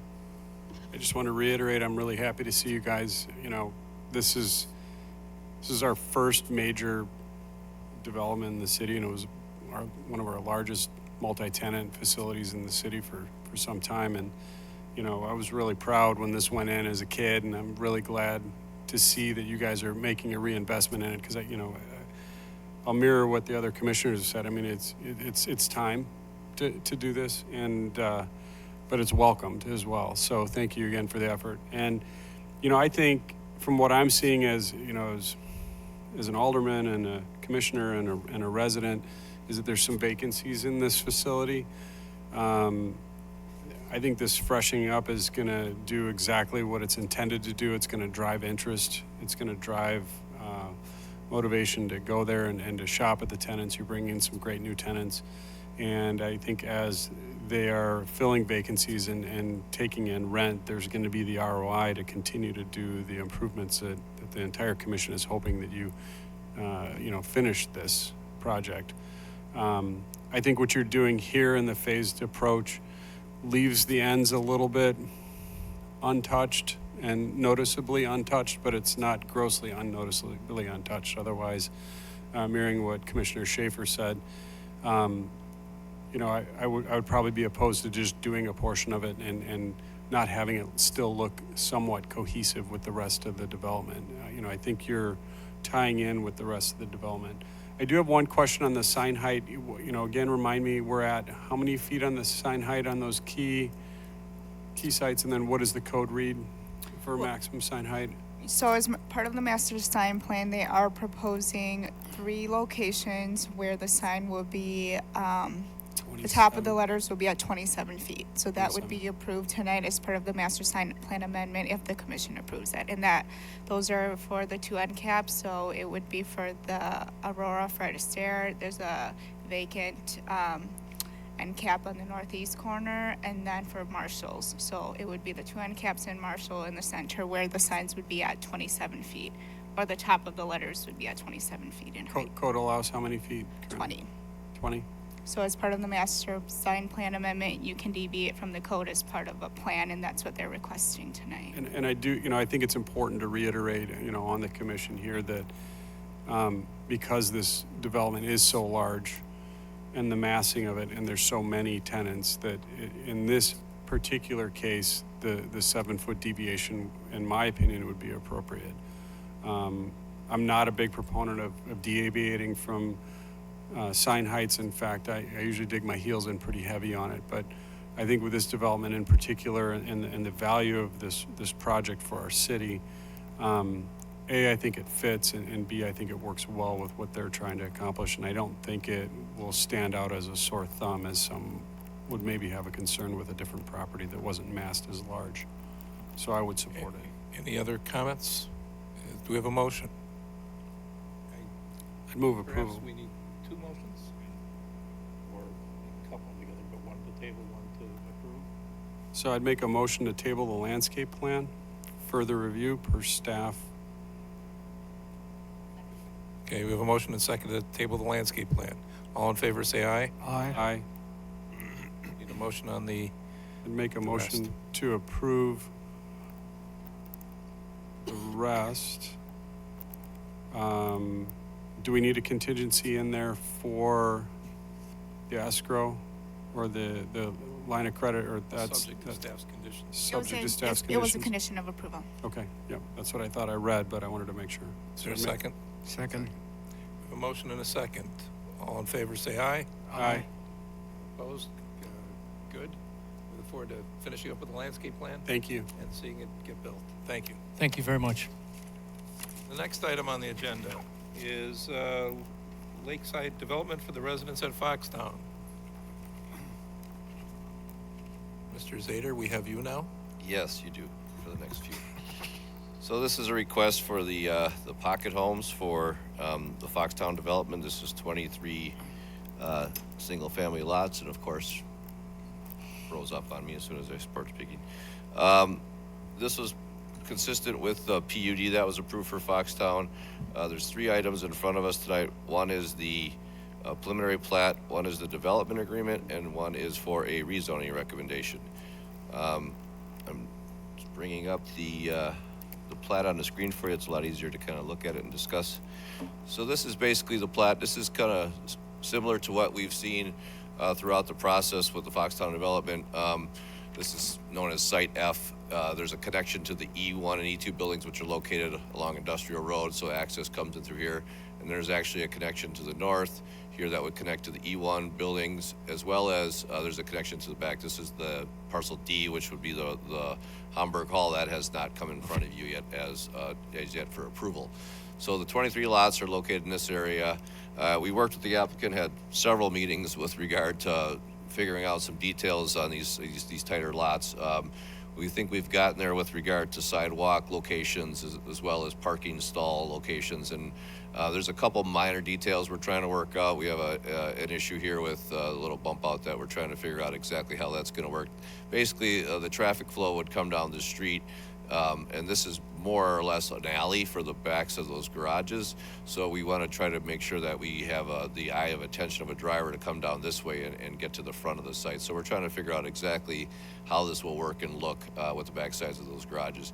This is the main entranceway coming in. These, I think we're pretty well established here. We have parking on one side, sidewalk on the other side. So this is going to really feel similar to the pedestrian feel that we were looking for with regard to the whole development.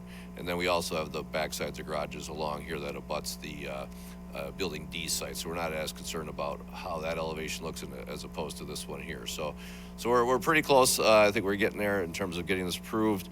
The other request the applicant is making, as you may recall, this was in front of us a while back for an amendment to the PUD for setbacks. They were approved at 0 on the west and 8.5 on the east.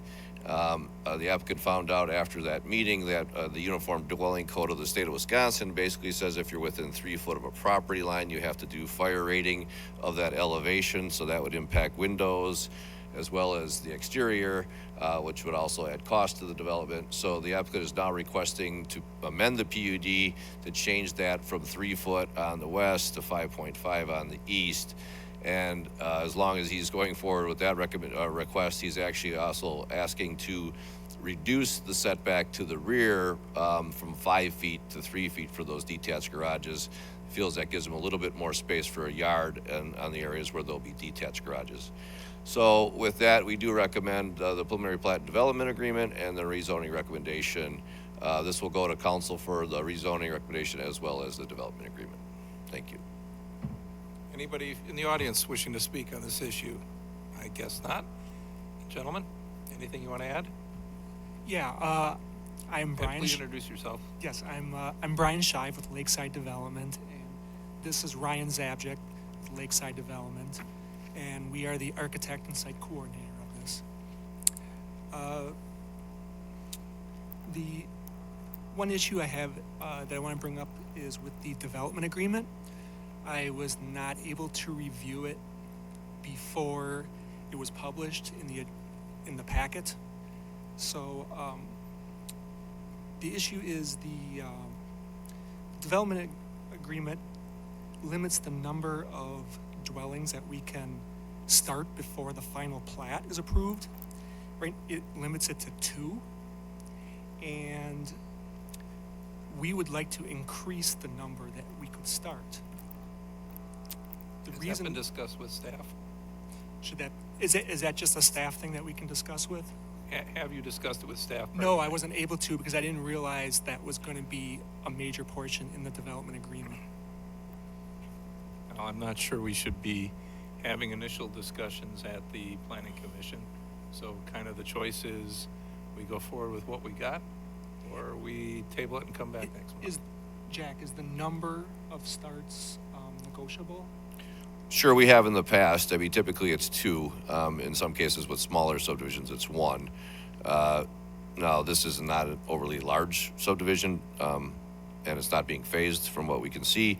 So for 23 lots, typically it's 2 that we would allow. We've gone up to 3 maybe 4 at the absolute most, for any one phase that would have 23 lots or less to it. So I guess I wouldn't be opposed to 3, but I really wouldn't want to see any more than that. We were hoping to start 4 to 8 perhaps, and the reason for that is timing. We don't think we're going to be able to start these with all the site development and the rebuilding of Industrial Drive, that we won't be able to start these houses until November. Can you pull it? Really hard to hear you. Can you pull the I'm microphone sorry, closer? sure. We won't be able to start these houses until November, and of course November you're heading right into winter and you don't know what you're going to get after that. So we were hoping to start 4 to 8 of them in November and get the foundations in before the weather happens. And another reason is the nature of the design of this, how they're all in a row like that. The excavator comes in and he just keeps on going and excavates for 4 to 8 houses right in a row, and then the concrete guy comes in, and there's just a real efficiency in doing it that way, and that's the way, and we're building that efficiency into the cost of these. And then finally, marketing. We're going to get initially a lot of interest, and we're building up our prospects right now where we can do 4 to 8, but then after that, we want to have the presence of 4 to 8 houses to generate interest for the next phase of 4 to 8 houses. Jack, can you go over the pros and cons of the suggestion, please? Yeah, Bridget will start with some of the technical. So the phasing of how this development would be constructed, as well as Industrial Drive and the E buildings and the D buildings all at the same time, having additional home construction going on during the phasing of that would get really complicated really quickly, with the addition of also having all of those utilities installed at the time that they're ready to move forward. So typically when we allow for the 1 or 2 buildings to go up at the same time as construction, it ends up to not be as impactful. We have larger sites where they can have equipment, other staging, things like that, and more of the vacant areas. So with a lot of construction happening in a short time period and in a short footprint, or small footprint, may be undesirable for this area. In terms of the process, Mequon's always been somewhat on the conservative side in terms of allowing, when they allow houses to be built. I mean, we've always had the policy of not allowing construction other than the 2 specs until after final plat is approved, and final plat doesn't get approved till all the infrastructure is in.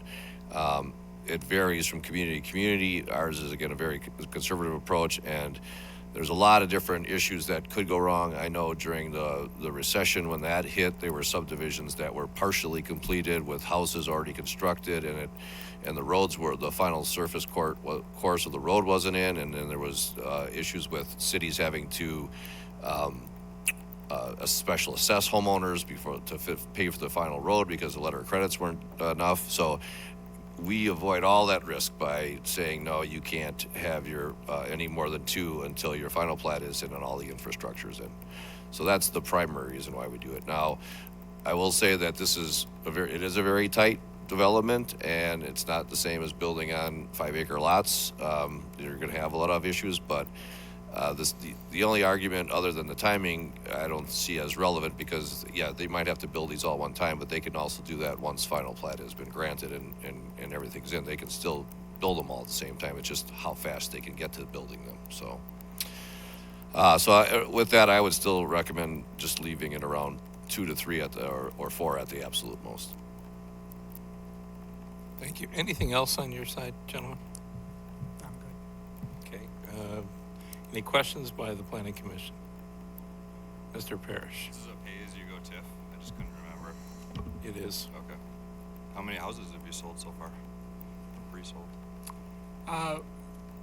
Can't say as of now. We haven't officially put them on the market yet. Okay.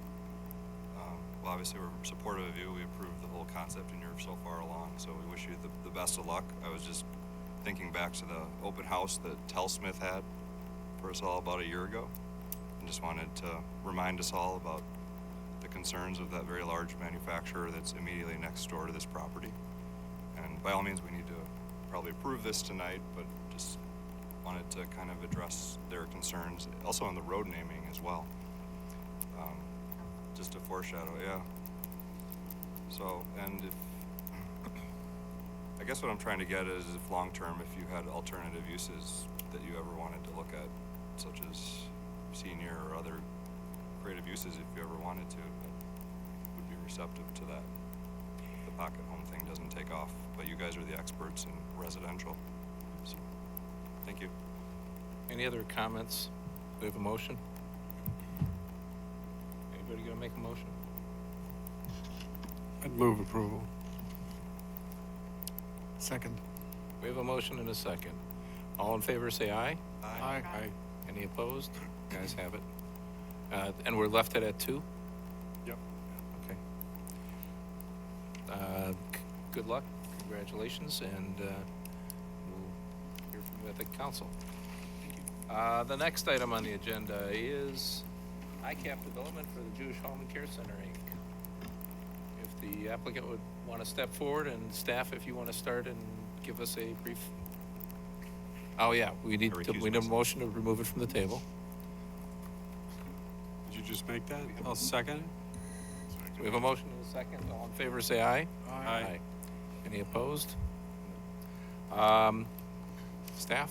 Just before I forget, I did put a note on an email on the dais from the neighboring property owner. Just had some concerns with regard to the driveway access, and I'll go over that, but I just want to make sure that you all saw that in front of you.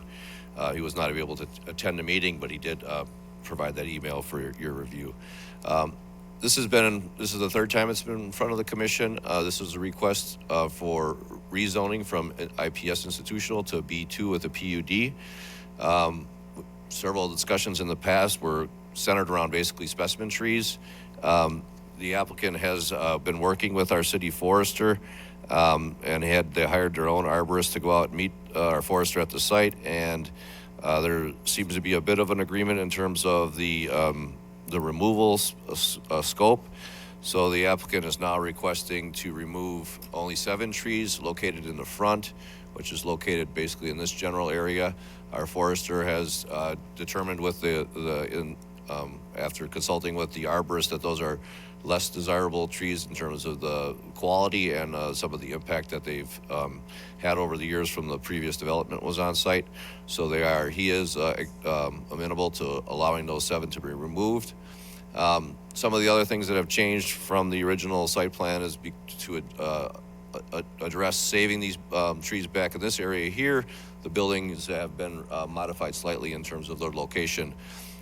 Staff is supportive of the overall concept. We did put a couple conditions in there that I'd like to be aware of. Number one is we want to make sure that all the facades along Fort Washington Road are the primary front entrance of the development. Again, with this long building, we don't want to see it in a situation where the primary entrance to the side and they ignore the facade on the east. This will come in front of you for building and site plan approval when there's an appropriate development request, but I just want to put the applicant on notice that we are looking to make sure that they meet that standard.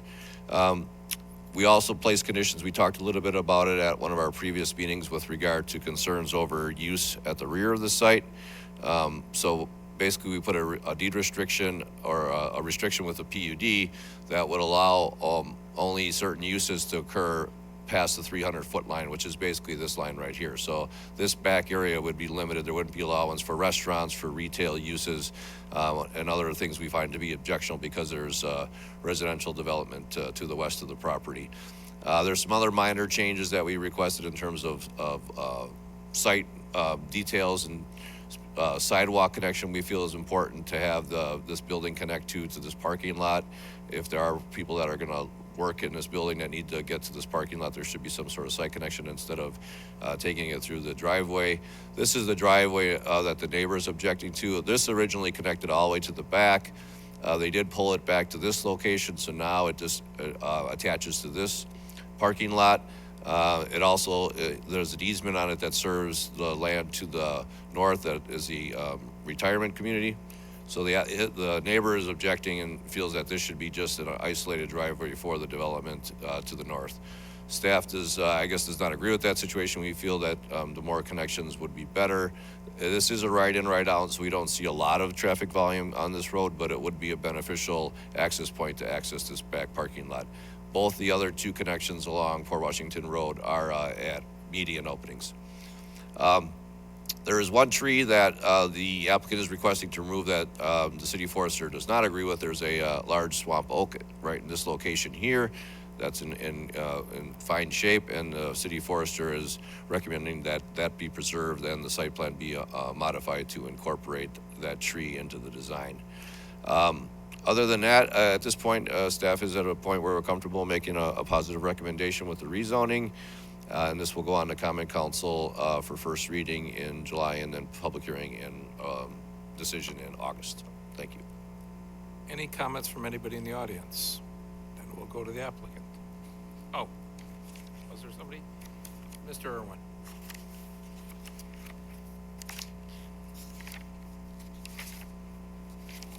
Thank you, Mayor Worth.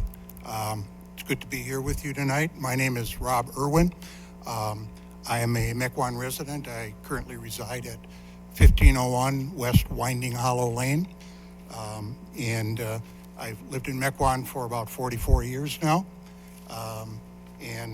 I'm also here as the current board chairman of the owner of the property. I just wanted to urge you to support the approval as indicated by Mr. Zader. I think the reasons for that is that it affords the city an excellent opportunity to achieve a number of favorable objectives. One of which is this property has been vacant for about 10 years, and the creation of an attractive retail community with neighborhood uses, I think, will add to the area. The area that I reside in fact, is to the west of this property, and I think the type of uses that are within the B2 zoning category would be very useful to not only the Winding Hollow community, but many of the other condos and other residential properties in that area. Secondly, the site is a perfect infill site for this type of a use. And it happens to lie within the Port Road, south of Mequon Road, TIF district area, which the city established a number of years ago to assure some vibrancy and create more activity in that area. Thirdly, the development, as opposed to the vacant status that the land now exists in, would create substantially more tax base for the city. And finally, it was very encouraging that the applicant was able to use some creative design and architecture on its site plan to revise it so as to preserve almost all of the indicated specimen trees that are located on the property, and in fact will be building the buildings around them so as to make them and incorporate them into a portion of the new development. So based on those reasons and the other favorable comments that Jack indicated, I would certainly urge that you support this approval. Thank you. Thank you, Mr. Irwin. To the applicant. Hi, Jared Protaski with ICAP Development. Good to see you all again. I won't say much because I think Mr. Irwin stated it well as far as why we're here and what we're looking to do. Through this process, I've got a good education on trees, which has been enlightening. I'm happy to talk to you guys about it if you guys have any questions about that, but we'll not dive into that in this forum unless asked about it. The only two things I will mention that I heard when Jack spoke, the swamp oak that is standalone, that's by itself, I don't think we're in contention with that. I think we're in agreement with the city forester in preserving that. We've discussed how to preserve that and think we have a plan in place to make that stay. The other point I will reiterate is the building and site plan approval in the future for these lots. This is a conceptual plan that we put together back in January for our original submittal, and it's shifted around and moved from here and there. We've done our best to preserve what trees we can and also meet the requests of some potential tenants that they've had on site.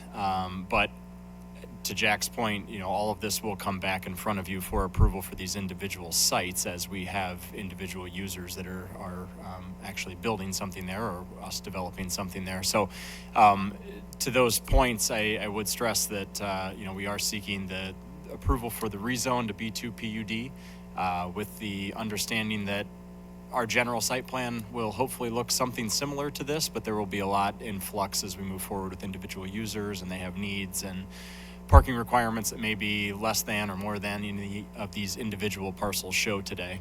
And happy to talk about all of the different things that we can do to make connectivity and make traffic flow connections out to the Port Washington Road all work in the favor of everybody. Thank you. Questions from the commissioners? Mr. Chorin. Jack, I don't know if I'm missing it. I don't see in the points for approval the reference to that one tree. I think Mike's was to deny that tree. So that is basically if it's status quo, then we don't need to change anything with regard to the report for the conditions. If you were going to allow the removal of that tree, we would have to add the inches to what's in the report in terms of the amount. Okay. So we're following the foresters. Correct. So as shown, it keeps the tree. Well, it wasn't as shown, but he's agreed to keeping it, so then now that 110.5 inches stands in terms of the The replacement. staff recommendations as listed. Right. Keep the tree. I have a question. The trees that are being removed in the top, the northern area, at least from the arborist report, are dead and dying trees in any respect. Is that accurate? Well, I don't know. That's somewhat of an issue typically is some will say they're dying, some will say that there's still life left on them. I don't know if Mike felt that they were all dying or dead, but he did feel that they were stressed or had issues with them that would probably eventually cause that issue to happen over a shorter period of time. So I think Is it really appropriate to be collecting the fee for removal of specimen trees if in fact those are trees that might otherwise be allowed to be removed? Well, we don't really have a timeline in terms of how. I mean, if the site was not being developed and someone wanted to come forward and just remove trees off their property, Mike would do an evaluation whether they would have to do the plan review or planning commission approval and the compensation based on the condition of the tree. Now, if it was completely dead, he would say, no, you don't have to go to planning commission. You can remove the tree. But in this case, he felt that they were still viable enough that the compensation should be a condition of approval. He did do that assessment that he would do if somebody's asking to just remove them? What's that? I didn't hear you, sir. Excuse me. He did do the assessment that would be done if somebody simply came forward and asked to have them removed. Yes, it's the same process, yes. It just seems like if the trees are dying already, it seems to be it seems punitive rather than compensation to charge for it. Yeah, and we've had this discussion. I remember back there was a single property owner. She had a tree that she said was dying, but it was more of a fungal issue that it could live for a number of years, and there was a debate whether we should charge her for the compensation of that tree or for the removal of that tree. So, but he felt in this case that they were still viable enough to make sure that they provide, and it doesn't have to be compensation, they could do replacement on site as well. The applicant is not objecting to that condition.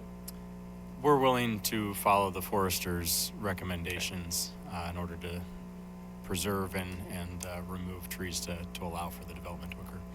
Any other comments or a motion? Motion to approve per the city's comments. Is there a Staff's second? Comments. Second. We have have a motion and a second. All in favor, say aye. Aye. No opposition? Good luck. We look forward to seeing you again. Thank you. And at council. The final item is hopefully more fun.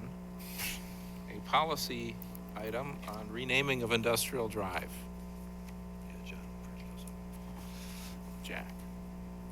Robin's passing out some information for you. Director Tolleson did a memo for you, and there's a map in the packet showing the location of Industrial Drive that we are looking to relocate or rename. She provided some suggestions in the initial report for some naming. There's also an additional submittal, which you did. The first one you did get in the email packet update, but I also printed out a copy for you as well. And then Mayor Worth made some copies for you for some additional information. So at this point, we are just looking for some insight and some brainstorming on an appropriate name for the renaming of Industrial Drive. I guess from the second memo, the one that was an addendum to your packet, those names, I did some investigation with the Historical Society to try to come up with some businesses that existed, back in the 1920s. Some of those names come from there. The Copper Country was actually the name of the electric train car that ran through there. It was first the Chippewa and Hiawatha, and then it switched to Copper Country. We already have Chippewa and Hiawatha, coincidentally, right on the train track, so I'm assuming that wasn't coincidental. That's where the Copper Country came from. Central Market, the Annex, those were actual names of stores in the area. They weren't necessarily in this location, but they were in the general area, so that's where that came from. So at this point, this is kind of like the first step in the process to get some feedback from the commission, and ultimately it's the Planning Commission's decision to approve the road name, so we're hoping to get some insight from the commissioners on this item. I don't know if the mayor wants to speak to his memo.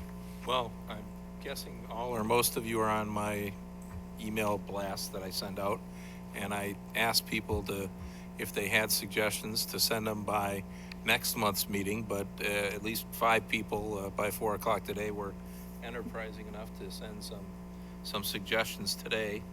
I thought a couple of them were pretty interesting. I like the one that's on top, that's why it's on top, but actually the first 2, I like the concept of maybe making it historical, maybe recognizing someone that isn't really recognized in Mequon, but maybe deserves it. For example, this guy Adolf Zimmerman, who pretty fascinating that he was the Justice of the Peace, the Postmaster, the County Treasurer, the Chairman of the Town of Mequon, the Chairman of the County Board, and later a member of the State Assembly, and was one of the people who really put Mequon on the map.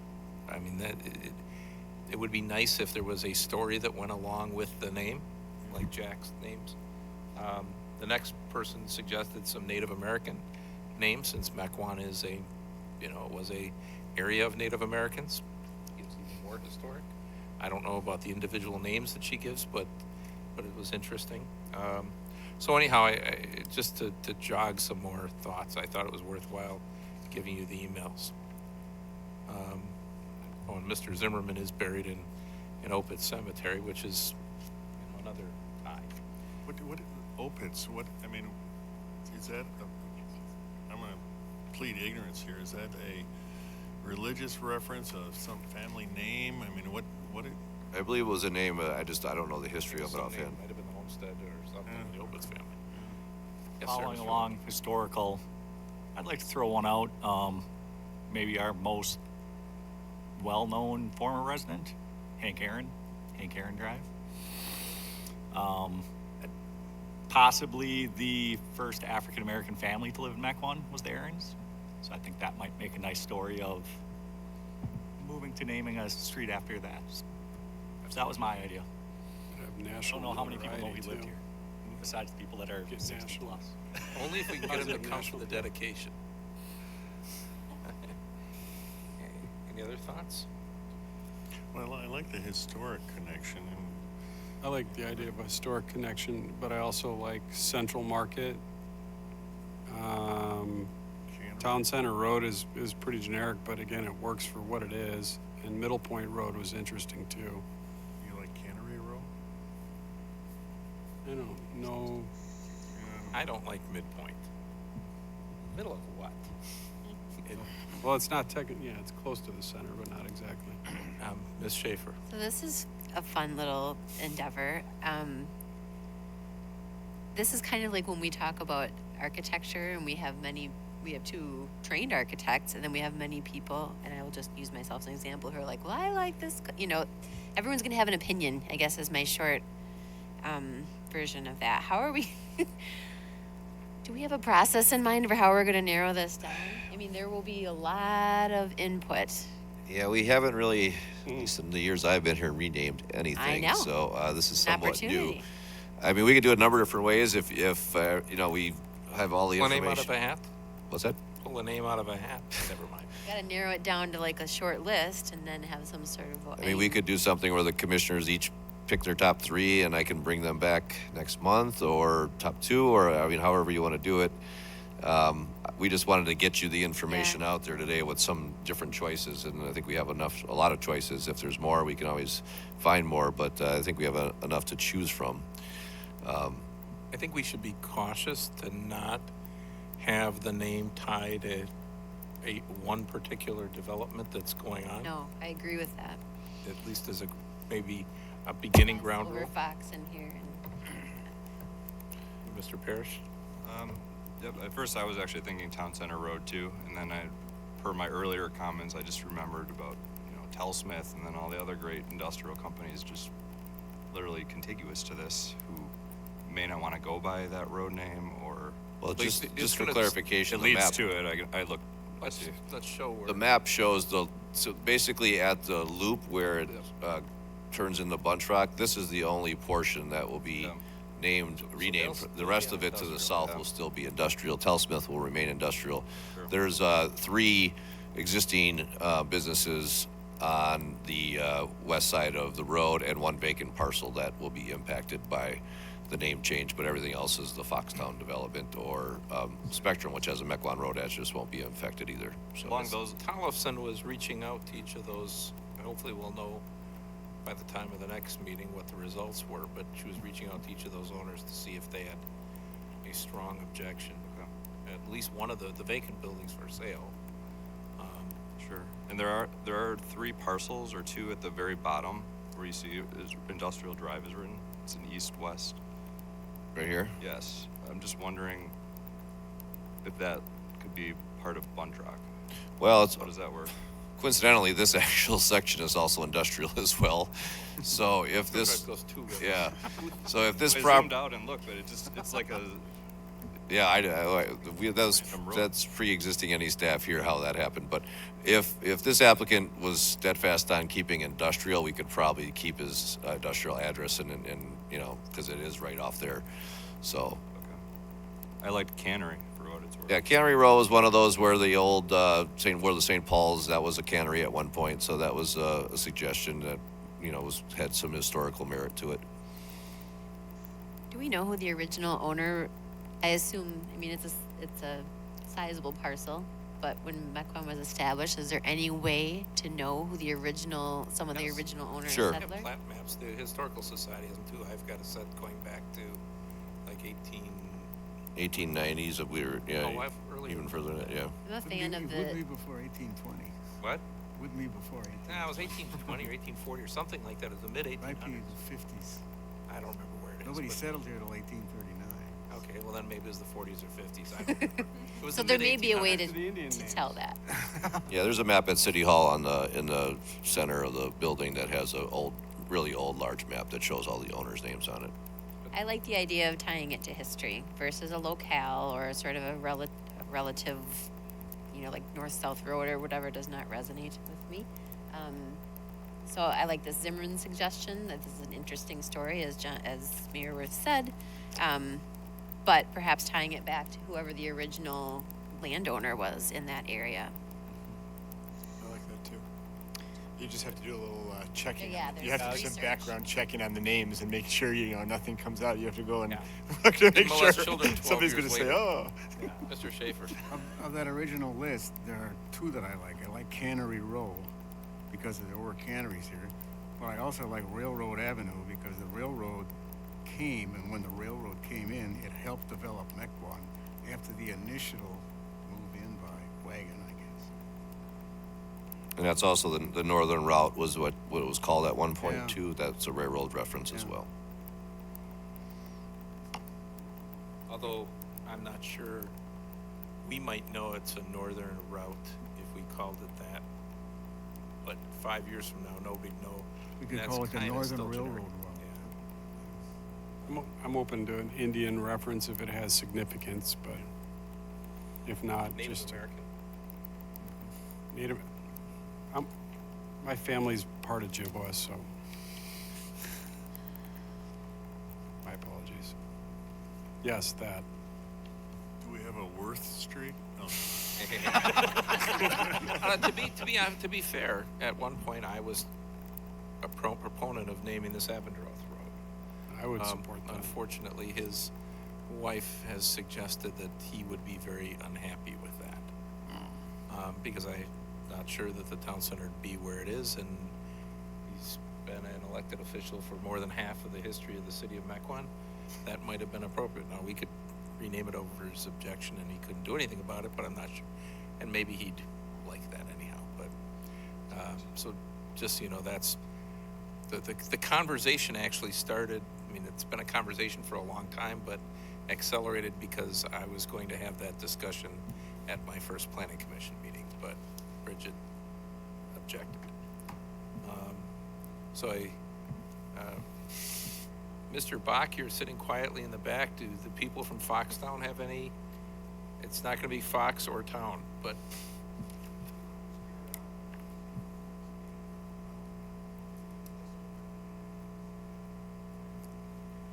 sure. Anybody else have any? We're happy to have input from anybody on It's this after topic. this whole meeting, now you get to have, you at least get to get some input. Put it out to the schools. Well, I did send it to a lot of people today. I'm guessing we'll get some more. Oh, yeah. But, anything else for tonight on this? There'd be one motion more that would be appropriate. Move to adjourn. Second. We have a motion and a second. All in favor, say aye. Aye. Aye. We're adjourned.